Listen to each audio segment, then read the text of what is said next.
कुछ एक पर्सन मेरे साथ थे वहाँ पे, मुझे नाम उनका नहीं याद, वो फेक अपॉइंटमेंट का स्क्रीनशॉट लेके आए हुए थे। उन्होंने कोई 20 या 20,000 यूरो फीस भी पे कर दी थी पब्लिक यूनिवर्सिटी में। उन्होंने सिर्फ सेकंड ईयर किया था, प्राइवेट यूनिवर्सिटी में एडमिशन लिया हुआ था। और इंटरव्यू ने मुझसे मजाक में कहा भी कि मैं अगर आप लोगों की शॉप पे आता हूँ तो आप लोग मुझे खिलाएंगे, मुझे फ्राइज खिलाएंगे, चिप्स खाने का मौका देंगे। तो मेरे बैकग्राउंड पे ना एक अंकल ने एक जोक क्रैक किया कि अभी चिप्स खाने आएगा, तो मैंने हल्का सा ऐसे देखा और उसने माइक में कहा कि don't ignore this.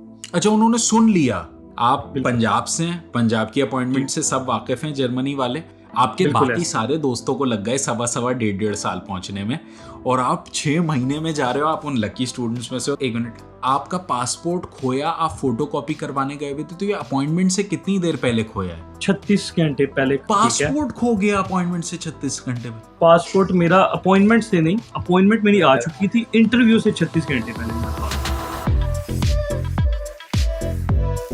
All right भाई, अमीर हमजा, कैसे हैं आप कौन से शहर से हो, दोबारा से बताइए। मैं लाहौर से बिलोंग करता हूँ, गरी शो के इलाके से। और आप हमारे एक बहुत अजीज स्टूडेंट जिनकी वीडियो बड़ी ज्यादा वायरल हुई थी, उनके दोस्त हैं फैजान के, ठीक है? बिल्कुल बेस्ट ऐसे। फ्रेंड हैं आप शायद उनके। मैं उसका भाई ही समझ लो, उसका भाई हूँ बस। क्योंकि भाई जब हम आपका केस, आपसे तो बाद में बात हुई थी, पहले फैजान की कॉल आ जाती थी, बोलता था जी मिनाल जी भाई यार इसका करना है, ये मेरा दोस्त है, ये मेरा बड़ा बेस्ट फ्रेंड है, आपने इसको कुछ भी करके करना है, इसको जो कोर्स में चाहिए। मैंने बोला भाई तुम टेंशन नहीं लो। फिर कॉल आए। मैंने बोला हो जाएगा भाई, तुम क्यों टेंशन ले रहे हो। और माशाल्लाह से आप उन लकी बच्चों में से हैं जिनका एक सेमेस्टर में सारा काम हो गया, माशाल्लाह से। बिल्कुल ऐसे ही है। आप बिल्कुल पंजाब से हैं, पंजाब की जी, अपॉइंटमेंट से सब वाकिफ हैं जर्मनी वाले, और आप बिल्कुल ऐसे। फैजान को लग गए थे सवा साल पहुंचने में। आपके बिल्कुल बाकी ऐसे। सारे दोस्तों को लग गए सवा डेढ़ साल पहुंचने में, और आप 6 महीने में जा रहे हो। आप उन लकी स्टूडेंट्स में से हो, तो मैं बड़ा खुश हूं भाई। आपने बड़ी टाइम पे अपॉइंटमेंट बुक करी और सारा कुछ, मगर उसके बारे में बात करेंगे। सबसे पहले आप बताइए कि जी आप कौन सा कोर्स पढ़ने जा रहे हैं जर्मनी?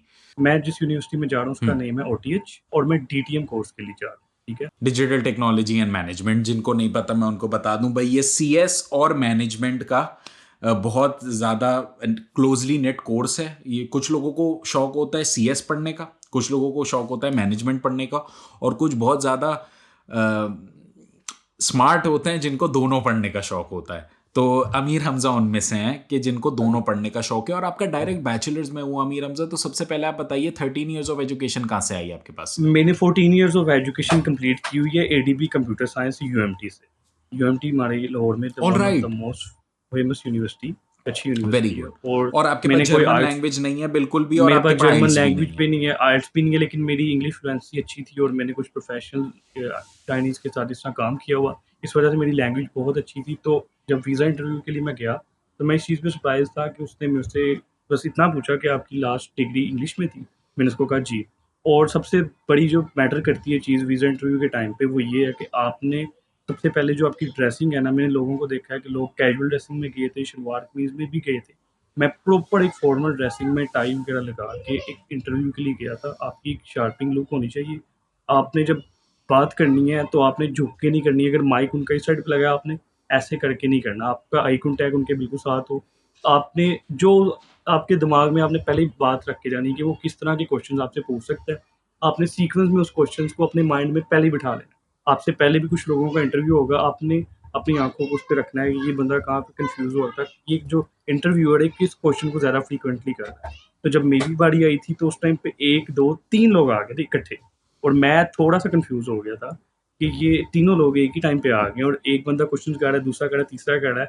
लेकिन मैं कॉन्फिडेंटली वहाँ पे खड़ा था। मैंने उनके साथ आई कॉन्टैक्ट बिल्कुल भी ब्रेक नहीं किया। जैसे ही वो क्वेश्चन करते थे, मैं क्विक अपने अल्फाज़ को उसी टाइम डिलीवर कर देता था, ताकि उनको ये ना लगे कि ये सोच के जवाब दे रहा है या ये कुछ इस तरह की बात कर रहा है। आपने टू द पॉइंट बात करनी है। ज़्यादा जितना आप ओपन होंगे, उतने आप उनको क्यूरी करने के मौके देंगे, ठीक है? जितना वो आपसे क्वेश्चन कर रहे हैं, आप उसको उतना टेक्निकली आंसर दें। जैसे मेरा लास्ट अभी उसने पूछा था कि आपने तो ADB किया हुआ है कंप्यूटर साइंस में, तो आपकी डिग्री थोड़ी-सी बिज़नेस से भी रिलेटेड है, तो आप क्यों कर रहे हैं? तो उस क्वेश्चन के आंसर के लिए मैंने पहले ही 2 इंटर्नशिप लेटर रेडी किए हुए थे और 1 साल का मेरा स्टडी का गैप भी था। उसने क्वेश्चन किया, मैंने कहा आपके सामने डॉक्यूमेंट पड़े हैं, आप देख सकते हैं। तो आपने ना ज़्यादा लीनिएंट रहना है, ना ज़्यादा आपने नॉर्मल होना है। आपने थोड़ा स्ट्रिक्ट भी रहना है अपने साथ, आई कॉन्टैक्ट नहीं तोड़ना, और आपकी बॉडी लैंग्वेज, ड्रेसिंग बहुत मैटर करती है। और आपका एटीट्यूड, इसकी वजह से आपको वीज़ा मिल जाता है। और कुछ एक पर्सन मेरे साथ थे वहाँ पे, मुझे नाम उनका नहीं याद, वो फेक अपॉइंटमेंट का स्क्रीनशॉट लेके आए हुए थे और उनके एजेंट ने उनको पब्लिक यूनिवर्सिटी में एडमिशन करवा के दिया था और उन्होंने कोई 20 या 20,000 यूरो फीस भी पे कर दी थी पब्लिक यूनिवर्सिटी में। उन्होंने सिर्फ सेकेंड ईयर किया था, एफएससी प्राइवेट। किया था, प्राइवेट यूनिवर्सिटी में एडमिशन लिया हुआ था और फेक सॉरी, अपॉइंटमेंट उनके प्राइवेट। एजेंट ने। 20,000 यूरो प्राइवेट की होती है, फीस पब्लिक बीस की हजार नहीं। यूरो प्राइवेट यूनिवर्सिटी में उन्होंने एडमिशन लिया था और उनके एजेंट ने उसको फेक अपॉइंटमेंट करके दे दी और मेरे साथ बैठा हुआ था। मुझे कह रहा था मेरी तो फेक अपॉइंटमेंट है, तो मैं अंदर चला जाऊंगा कि नहीं। तो उसका फर्स्ट इनिशियल स्टेप पे उसको उन्होंने बाहर कर दिया। तो इस तरह के स्कैम से भी आपको बी अवेयर रहना चाहिए। लोगों को बिल्कुल अवेयरनेस नहीं है कि जर्मनी का प्रोसेस कैसे करना है। बहुत सिंपल है। मैंने प्रोसेस आस्क अबाउट यूरोप से इसलिए किया क्योंकि मैं खुद भी कर सकता था, लेकिन एक चीज़ प्रोफेशनलिज्म होता है। अब मैं अपनी जॉब भी साथ साथ कंटिन्यू कर रहा था, तो मैं जो चीज़, अब एक चीज़ मार्केट में एक बंदा अच्छे तरीके से कर रहा है, उसका काम है, तो मैं अपनी जॉब को फोकस करूँ, मैं बजाय उसके काम में खुद अडॉप्ट करूँ, ये एक प्रोफेशनलिज्म नहीं है। मुझे अपनी लाइफ में सुकून चाहिए था। मैं अपने काम पे तवज्जो दे रहा था। जो बाकी एजेंट्स के और आस्क अबाउट यूरोप के काम थे, ये लोग उन चीज़ों को मैटर कर रहे थे। तो इस वजह से मेरा काम बिल्कुल ठीक। सबसे अच्छी बात जो आपने पूरे टाइम पे करी वो ये करी कि माइक में इस तरफ होके मुंह पे बात नहीं करनी है, सामने नहीं उसको करनी, देख के बात करनी आपका है, माइक साइड ही में कॉन्फिडेंस, लगे। आपकी आवाज़, पीछे बैकग्राउंड पे जो भी है मैटर नहीं करता। जब मैं ये बात कर रहा था, मेरे वालिद साहब का ना हम्म। जो बैकग्राउंड है ना, हमारे एक रेस्टोरेंट का नेम है, तो वो थोड़ा फ़नी टाइप था, लाइक लोगों को फ़नी लग रहा था। जो इंटरव्यूअर था उसने बहुत अच्छे तरीके से बात की और इंटरव्यूअर ने मुझसे मज़ाक में कहा भी कि मैं अगर आप लोगों की शॉप पे आता हूँ, तो आप लोग मुझे खिलाएँगे, मुझे फ्राइज़ खिलाएँगे, चिप्स खाने का मौका देंगे। तो मेरे बैकग्राउंड पे ना एक अंकल ने एक जोक क्रैक किया कि अभी चिप्स खाने आएगा। तो मैंने हल्का-सा ऐसे देखा और उसने माइक में कहा कि डोंट इग्नोर इग्नोर दिस। उसने कहा कि इनको इग्नोर करो, आप मेरी तरफ तवज्जो दो। ये लोग फ़ज़ूल हैं, इनको इग्नोर करो। तो आपने अपना कॉन्फिडेंस लूज़ अच्छा, नहीं उन्होंने करना। सुन लिया। उन्होंने सुन लिया क्योंकि मेरे माइक के पास उन अंकल को, कुछ लोगों की ना तरबियत बहुत मैटर करती है। लोग गाड़ी ले लेते हैं, एक अच्छे कपड़े पहनने से एक अच्छा इंसान नहीं नज़र आता। आपकी तरबियत बताती है कि आप किस जगह पे बैठे हैं और कितना आपको प्रोफ़ेशनल होना पड़ता है। एक और आपने पॉइंट बड़ा इंपॉर्टेंट डिस्कस करा, वो मैं आपसे करना चाह रहा था। एक बच्चा आप कह रहे हो कि आया था अपॉइंटमेंट पे एक प्राइवेट यूनिवर्सिटी का एडमिशन लेटर लेके, जिसने 20,000 यूरो फी भरी थी। पहली बात, आपकी शायद 300-400 यूरो है, वो भी इनरोलमेंट चार्जेस ही हैं बस। तो आप एनरोलमेंट फ्री भी में पढ़ाई एग्ज़ैक्टली। करने जा रहे हैं पब्लिक यूनिवर्सिटी में। दूसरी बात, आपने बोला कि उसके पास फेक अपॉइंटमेंट थी और उसे पता था कि ये फेक है, उसको और पता फिर था भी कि वो आ फेक गया। अपॉइंटमेंट है। वो आई थिंक गुजरावाले से या किसी ऐसी जगह से बिलॉन्ग कर रहा था और वो कॉन्फिडेंटली मुझे कहता कि मेरी अपॉइंटमेंट फेक है। थोड़ा-सा नर्वस था, तो उसने मुझे कहा कि मेरी अपॉइंटमेंट फेक है, मुझे अंदर जाने देंगे कि नहीं? मैंने कहा यार इधर एक पूरा प्रोसेस चल रहा है। फेसबुक पे आपको काफ़ी लोग ऐसे मैसेजेस करेंगे कि हम आपकी अपॉइंटमेंट बुक करवा देते हैं, हम ऐसे कर देते हैं, वैसे कर देते हैं।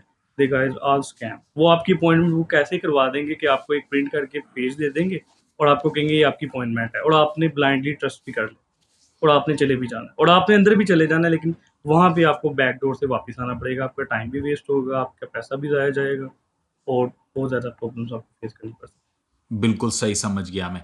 अच्छा जी, अब आप मुझे एक और बात बताइए अमीर हमज़ा, कि आप डीटीएम पढ़ने जा रहे हैं, ठीक है? डिजिटल टेक्नोलॉजी मैनेजमेंट है, तो क्या है ये कोर्स? क्या इसमें पढ़ाई होती है? आपको इसके बारे में कैसे पता चला, और आपने अपना फ्यूचर इस कोर्स में बनाने का क्यों सोचा हुआ? डिजिटल टेक्नोलॉजी मैनेजमेंट को हम ऐसे रिलेट कर सकते हैं कि अगर एक बंदे का मैनेजमेंट का बैकग्राउंड है, आईटी का नहीं है, ठीक है? और एक पर्सन का आईटी का बैकग्राउंड है, मैनेजमेंट का नहीं है।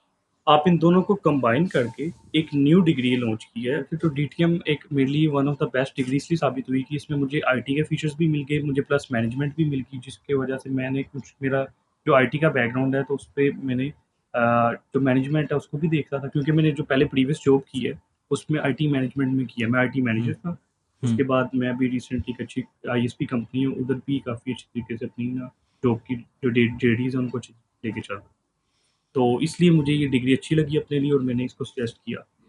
और एक सबसे इम्पोर्टेंट चीज़ मुझे लगता है कि ये डिग्री इसलिए इतनी अच्छी है कि अब दुनिया आईटी के ऊपर है पूरी ना, कंप्यूटर के ऊपर है पूरी दुनिया ना। हर इंसान को basic computer, basic CS knowledge होनी चाहिए, थोड़ी बहुत प्रोग्रामिंग आनी चाहिए, ताकि वो अपने करियर में, क्योंकि फ्यूचर इसी का नज़र आ रहा है, इसी का है। तो अगर आपको मैनेजमेंट का शौक है बहुत ज़्यादा और आपको पढ़ना है, बिजनेस में आपका इंटरेस्ट है, मगर फिर भी ये कोर्स इसलिए आपके लिए बेहतर साबित हो सकता है क्योंकि फ्यूचर इसमें है। अगर आपको थोड़ा सा भी, कुछ लोग होते हैं मेरी तरह, उन्हें पसंद ही बिजनेस है या डिजिटल बिजनेस, ज़्यादा से ज़्यादा मैंने जो पढ़ा है, उनको नहीं पसंद आईटी ना, मुझे नहीं समझ आता, मुझे नहीं पसंद। मगर कुछ लोग होते हैं जो बोलते हैं नहीं यार आईटी भी हमें पसंद है मगर हमें करना बिजनेस है, तो उनके लिए बहुत अच्छा कोर्स हो सकता है। एक और भी बात, क्योंकि आपके वालिद साहब का ऑलरेडी एक बहुत ज़्यादा एस्टैब्लिश बिजनेस है, ठीक है, और आप अगर चाहते और पढ़ाई में नालायक होते तो आप नहीं करते और अपने वालिद साहब की दुकान पे जाके बैठ सकते थे, मेरे पास ठीक है, एक बेटर आपके पास ये ऑप्शन भी था ऑप्शन, अगर मैं। आपके पास ऑप्शन है, एग्जैक्ट। ठीक है। मगर आपने हम्म। फिर भी बोला कि नहीं जी मैं पढ़ाई करने जाऊंगा, और जाऊंगा भी अपने अम्मा अब्बा से दूर, जहां मुझे खुद ही मेहनत करनी पड़ेगी, खुद ही फल तोड़ना पड़ेगा और खुद ही पानी डालना पड़ेगा। तो आप मुझे बताइए आपने क्यों ऐसा रूट चूज करा, why is education so important? सबसे पहली चीज़ है कि अगर आप सेल्फ मेड नहीं है ना, तो आप किसी भी चीज़ में कामयाब नहीं, ठीक है। डजेंट मैटर कि आप बराक ओबामा के बेटे हैं या किसी बिजनेसमैन के बेटे हैं, आपको खुद की मेहनत करनी चाहिए, ठीक है।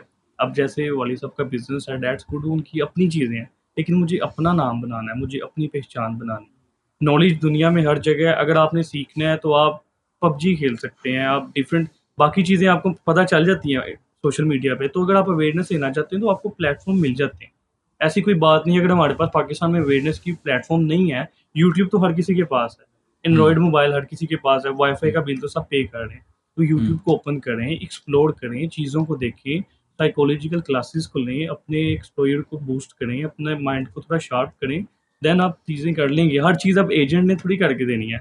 अब एजेंट आके आपका रिश्ता तो नहीं करा सकता ना, हर चीज़ एजेंट की डिपेंडेंसी पे नहीं होती है, आपको अपना भी माइंड यूज़ करना पड़ता और एजुकेशन क्यों इंपॉर्टेंट है आप बताइए, क्यों ऐसा लगता है आपको है। स्टूडेंट्स एजुकेशन के लिए? एजुकेशन डिपेंडेंसी ये है कि अगर आपका कोई बहुत बड़ा ड्रीम है, ठीक है, तो आप चाहते हैं कि आपका एक अच्छा खासा ड्रीम है, तो आप अगर किसी भी एंड पे आके आप एजुकेशन की वजह से मार खा गए या आप किसी बैरियर में आकर रुक गए और आपका ड्रीम ना पूरा हो सका, तो फिर एजुकेशन किसी भी लिहाज से, अगर आप सेठ के बेटे हैं या आप किसी वज़ीर आज़म के बेटे हैं, तो आपको स्टडी की वैल्यूज़ को समझना पड़ेगा।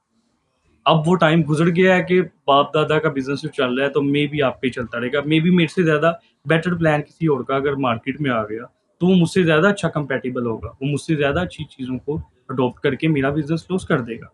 तो मुझे उससे पहले अपने आप को रेडी रखना चाहिए कि जो मार्केट में चल रहा है, वो ट्रेंड, वो सारी चीज़ें मुझे एजुकेशन से पता चलेंगी। और वो सिर्फ़ मुझे बिल्कुल। अपनी होम कंट्री में बैठ के पता नहीं चलेंगी। मेबी मुझे जर्मनी के अलावा भी किसी कंट्री में मूव ऑन करना पड़े। मेबी मुझे मास्टर्स के लिए हॉगवर्ट्स यूनिवर्सिटी में भी जाना पड़े, अगर मेरी किस्मत हुई। मैं ऑक्सफोर्ड यूनिवर्सिटी में भी जाऊँगा। अगर आपने एजुकेशन करनी है, अगर आपने पैसे कमाने हैं, फिर तो आप छोड़ें, कोई भी डिग्री लें, जाएँ, पैसे कमाएँ, 2-3 हज़ार यूरो कमाएँ, 3-4 साल याशी करें, शादी करें, सुकून। फिर सारी उम्र 2-3 हज़ार यूरो ही महीने का कमाते पे निकल जाएगी ना मुझे। मेरे वालिद साहब इसी एक बात बड़ी अच्छी चीज़ करते हैं मुझे, जिससे ये थोड़ा-सा बूस्ट हुआ कि जो दिहाड़ीदार बंदा है ना, जो दिहाड़ीदार बंदा है, वो दिहाड़ी पे ही रहेगा। वो कभी तरक्की नहीं कर पाता। बिल्कुल। जो जिसकी रूट में, जिसकी बेसिक में सिर्फ़ दिहाड़ी है ना, कि मैं दिहाड़ी लगा लूँ, मैं 2000 किधर से लगा लूँ, 4 किधर से लगा लूँ, 2 महीने खा लूँ, फिर सो जाऊँ, वो दिहाड़ी में ही रहेगा। वो इससे ऊपर नहीं जा सकता, वो बिज़नेसमैन नहीं बन सकता। हम्म। वो 2, अब 3, 4 साल दिहाड़ी लगा के ज़िंदगी गुज़ार लेगा, उसके बाद एंड। बिल्कुल अपनी एक्सपोजर बड़ा करना चाहिए। और भाई देखो, अभी थोड़ी देर पहले आप अपने इंटरव्यू में आपके साथ क्या क्या हुआ वो डिस्कस कर रहे थे ना, कि एक बंदा पीछे से बातें कर रहा है तो एम्बेसडर ने बोला इग्नोर करो, एक बंदा फेक अपॉइंटमेंट लेके। एक डिसिप्लिन आता है एजुकेशन के साथ ना। अगर आप पढ़े लिखे हो ना, आप एग्ज़ैक्टली। कभी ये हरकतें करोगे भी नहीं, आप कभी इसको कंडोन भी नहीं करोगे कि नहीं यार मैं भी ये कर लेता हूँ।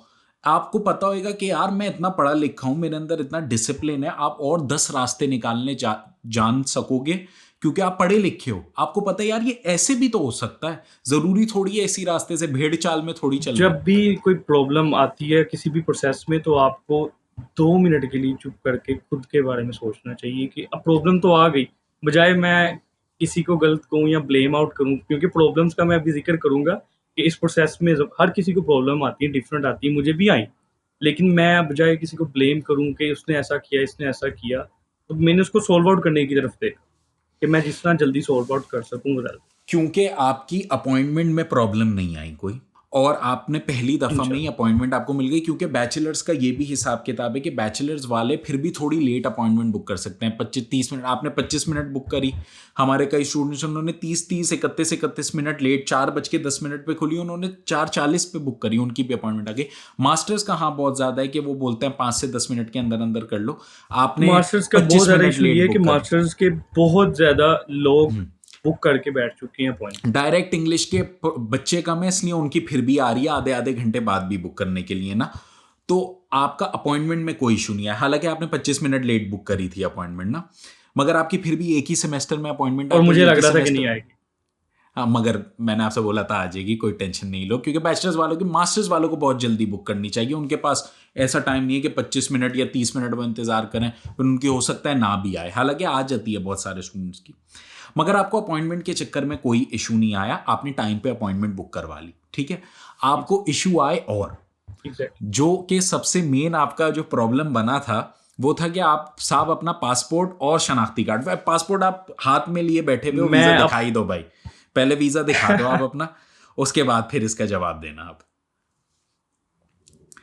ये ये रहा मेरा भाई, वीज़ा लगा हुआ है। चलो बहुत बहुत मुबारक हो भाई मैं थोड़ा आपको। सा ज़ूम आउट अच्छा, कर अब दूँ आप क्या? मुझे बताइए, आपका ये दूसरा पासपोर्ट है, आप पासपोर्ट और शनाख्ती कार्ड दोनों खो के बैठे हुए थे, तो ये क्या हुआ भाई?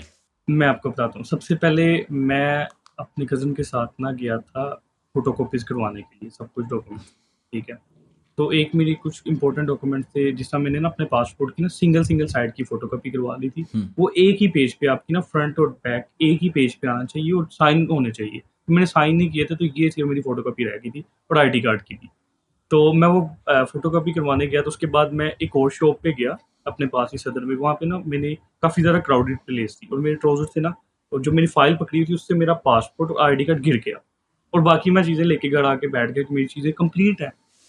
अब हुआ क्या कि शाम के टाइम पे जब मैं सारा कुछ देख रहा था, मेरी डेली आदत थी मैं अपने हर डॉक्यूमेंट को रोज़ चेक करता एक था। मिनट, एक अगर मैं मिनट, खुदा ना खास्ता ना चेक करता तो अपॉइंटमेंट एक मिनट। आपका पासपोर्ट खोया, आप फोटो कॉपी करवाने गए हुए थे, तो ये अपॉइंटमेंट से कितनी देर पहले खोया है?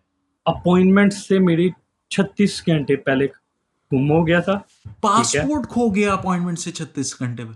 पासपोर्ट पासपोर्ट मेरा अपॉइंटमेंट से नहीं, जब मेरा अपॉइंटमेंट मेरी आ चुकी थी, इंटरव्यू से 36 घंटे पहले मेरा पासपोर्ट।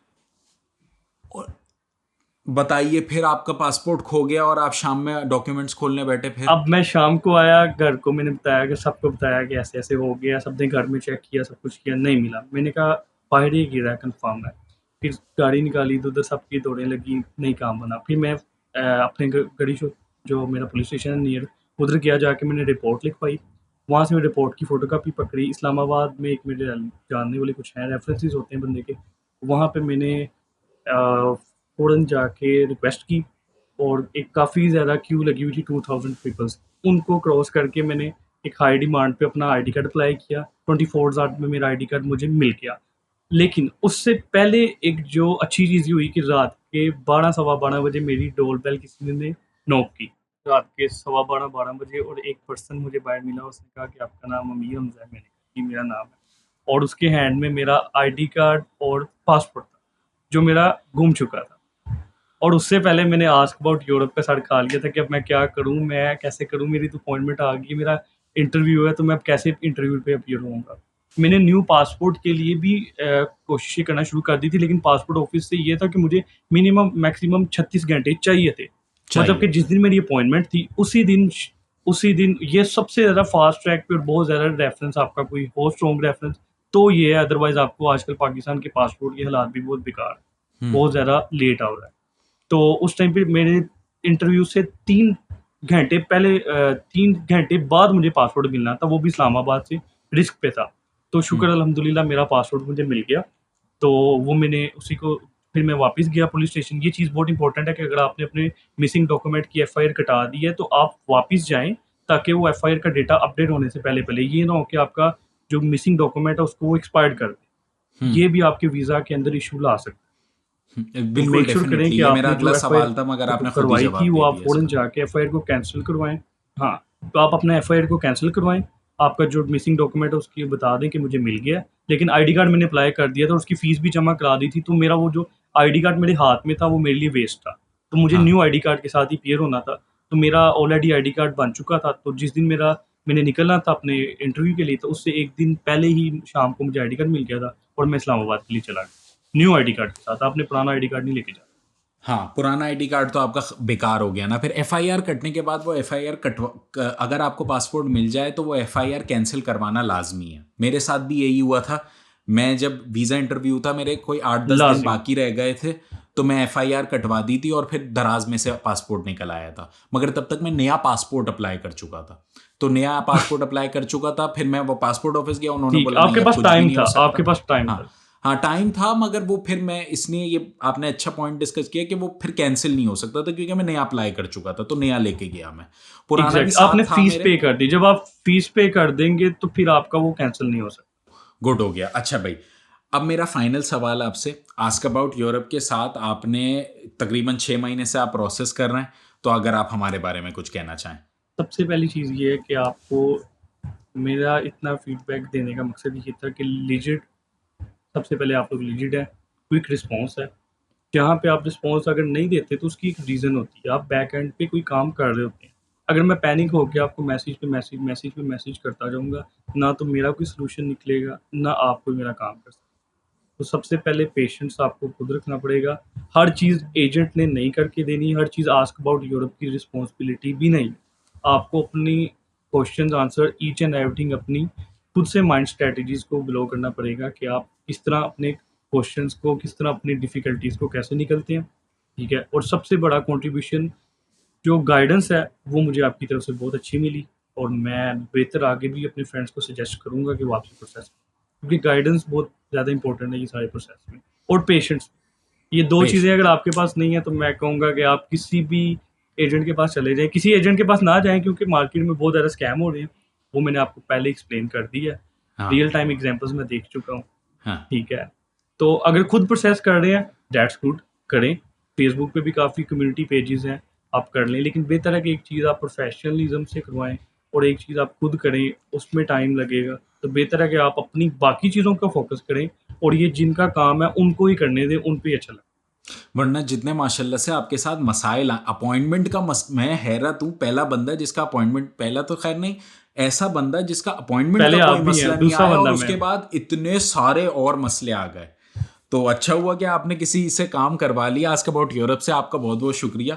तो आपको गाइडेंस मिलती गई, वरना आप तो पागल हो जाते। बहुत बहुत शुक्रिया अमीर आपका ये इंटरव्यू देने के लिए, और आई होप कि इससे बहुत ज़्यादा लोग फ़ायदा उठा सकें और आपका इतने अच्छे स्पीकिंग कैपेबिलिटीज से खुश हो सकें, क्योंकि मैं काफ़ी इम्प्रेस हूँ। आप फॉर योर एज आप बहुत अच्छे पब्लिक स्पीकर हो और बहुत अच्छी आपकी प्रॉब्लम सॉल्विंग स्किल्स हैं। पूरे प्रोसेस में आपके साथ बहुत ज़्यादा प्रॉब्लम्स आई और आप उन्हें सॉल्व करते रहे या किसी के थ्रू सॉल्व करवाते रहे।